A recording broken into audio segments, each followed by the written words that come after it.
Claudia Chenders, leader of the NDP here in Nova Scotia, and joins us for a chat. Claudia, thanks for doing this. Oh, thanks for having me. All right, so what can you tell us, or what are your thoughts? I guess, look, there's so much. We'll get to some politics here for sure. But I guess what are your thoughts on what we're witnessing here in the province? Another disaster, basically. Yeah, well, I mean, my first thought, like everyone's, is just heartbreak for the families who, have either had their loved one found last evening or who are still waiting. Obviously, as a parent, it's the worst possible thing to imagine. But beyond that, of course, gratitude for, again, what must be a very exhausted crew of first responders working hard. But, I think this is all against the backdrop of rapid climate change that we're just seeing in our province, between Fiona and the fires and these floods.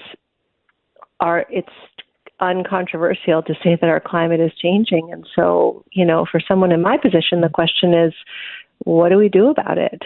And so, I think that the provincial response, as far as responses go, has been fine, but we are not being proactive in making sure that people can quite literally weather these storms. And certainly that's, where our focus will be, and whether that's economically, because of course people are struggling. But even in terms of infrastructure, I think if we look back to conversations we've had over the last few months, there's arguing about the Veinotte Isthmus, arguing about carbon pricing, arguments about the Atlantic Loop. The time for arguing is over, and it's the time for action. And I think that's what people are and increasingly will be demanding from this government. So when it comes to doing something, again, I hear from a lot of callers who say, why would we make all these strides and efforts when so many jurisdictions, so many countries in the world are simply not? And we could certainly point to Russia and China and other countries where they're not doing what many would expect. So what's your response to the person that feels that way, or that's their argument to not do anything? Well, I would say, one of the things I've learned, which you've probably learned too, Todd, is that politics is really deeply personal. And so, I think what people are expressing is the challenge in front of us. But in the end of the day, I think what people want is to know that they have a secure life for themselves and, for their children and for future generations. So I think that if we're talking about places like China and Russia, we could talk about standards of living, and we could talk about, Russia, don't even get me started, forced conscription, things of that nature. So, I think the question again is really, are we, even as individuals and communities and families, prepared for this changing climate? I think there was a time we were having this conversation when it felt really abstract. Let's price carbon, let's meet our climate commitments. What does that all mean? Well, it means that when there's a massive flood, that your house is able to withstand that.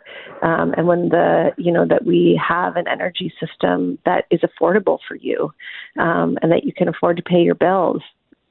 So this is very kind of kitchen sink stuff. I don't think it's abstract anymore. Mm-hmm. So I think the real argument, for most folks in the province is, how do we get ready? How do we make sure? Because we are likely to see another Fiona, and we're likely to see more forest fires, and we're likely to see more flooding. One example is in Sydney, the Washbrook, which flooded so terribly in 2016, didn't flood. Mm-hmm. And it didn't flood because they properly mitigated and they didn't rebuild houses in a floodplain where they shouldn't have been. But they introduced some naturalization, which I was really lucky to go and see last year. And those are the conversations we need to be having. And so when you see people getting upset about building over a wetland, or things that, again, might be sort of abstracted into just sort of like environmental causes. It's real. It's because the houses that end up on that wetland might withstand thousands of dollars of damage that may or may not be covered by insurance. So we need to future-proof our province, and that has a lot to do with climate, but it has a lot to do with a lot of other things. And I guess the last thing I would mention is transportation. So, we've heard the Premier say many times people have no choice but to drive. That's a political choice, actually. Of course, people have to drive, particularly in rural areas for lots of employment needs. But 150 years ago, we had an amazing train system built by Joseph Howe, I might add, that got people around the province. My father-in-law went to Digby every weekend on the train to see his family in the summertime and came back the same way. We could do that again, but that's political will. And so far, we haven't seen it, unfortunately. Well, political will's tied in with economics too, right? And this is all part of it, right? So is it difficult to kind of turn back the clock on some of these things like rail? Well, I don't know about turning back the clock. What I do know is that my understanding is that there are millions and millions, tens of millions of dollars in federal funding sitting on the table to be matched by provinces who are willing to undergo those kinds of infrastructure plans. And it's sitting on the table. So all of that is expensive. But, increasingly, again, in the wake of all of these natural disasters, we have to ask, what is the cost of inaction? So, certainly upfront investment is significant when it comes to revolutionizing our energy systems and our, retrofitting our buildings so that they're efficient, which brings residential and business bills down significantly in the long run. But again, if we don't do it, if the price of oil skyrockets, if everything continues to get more expensive the way that it has been, then the question is, what happens if we don't?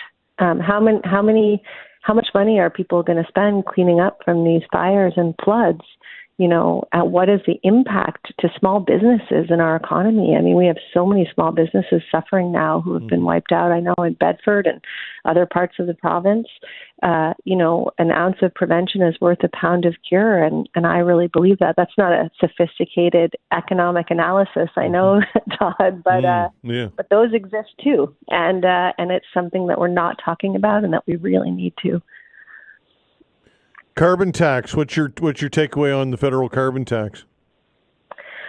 Well, listen, I've been on doorsteps a lot the last few weeks in the riding of Preston because, of course, we have a by-election going on and people are really nervous about the carbon tax. And that's understandable because life is so expensive right now.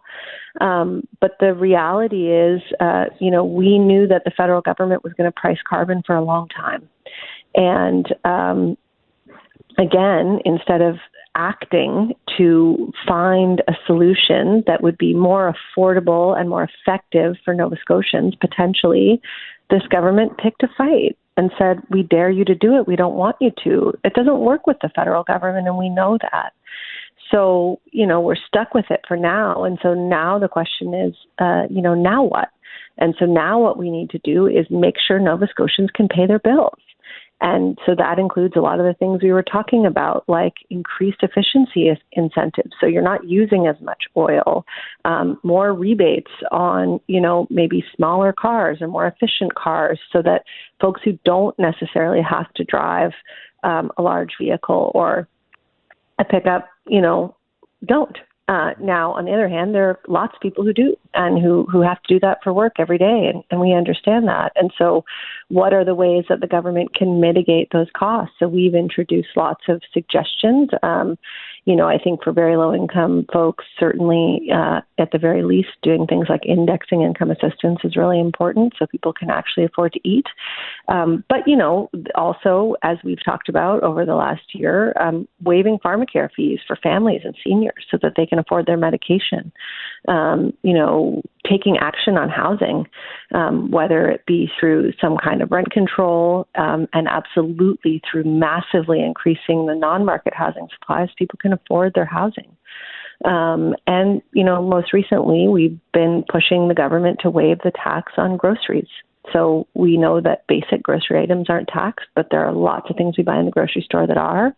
And I don't know about you, but every time I'm at the checkout, someone's there counting their pennies and stressing about how they're going to pay for that cart of groceries. And so all those things help. And there are lots of levers that the provincial government has at their discretion that can help people right now.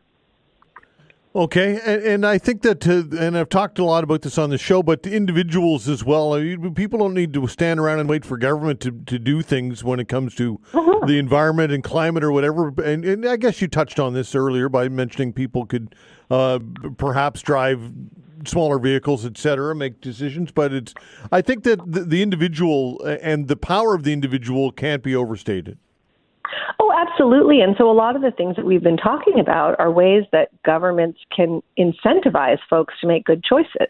But at the end of the day, it's about choices. It's about, what we choose to do. Are you going to take one car or two when you go? How are you going to heat your home? If you have the luxury of being able to make those choices, then there's lots of ways you can make good choices. But, make no mistake, like the bulk of this, I think, does lie with government. We need people to make good choices, right down to what we consume and how we consume it. But, this government came in talking about their commitment to buy local and local food. Well, that's really important. That's really important from an economic perspective. It's really important from a climate perspective. We know farmers in this province are struggling right now. But we've seen no action on that file. We have no idea what they mean by buy local. And neither does any farmer I've spoken to. But, those are the kinds of government incentives through things like procurement and making sure that we are supporting that local business that makes a huge difference. So absolutely personal choices, where you shop, what you buy, how you eat, how you drive, all those kinds of things matter. But I think it's a balance, yeah. Okay, Claudia, appreciate your time. Thanks for the chat. Thanks so much, Todd. All right, take care. Claudia Chender, leader of the NDP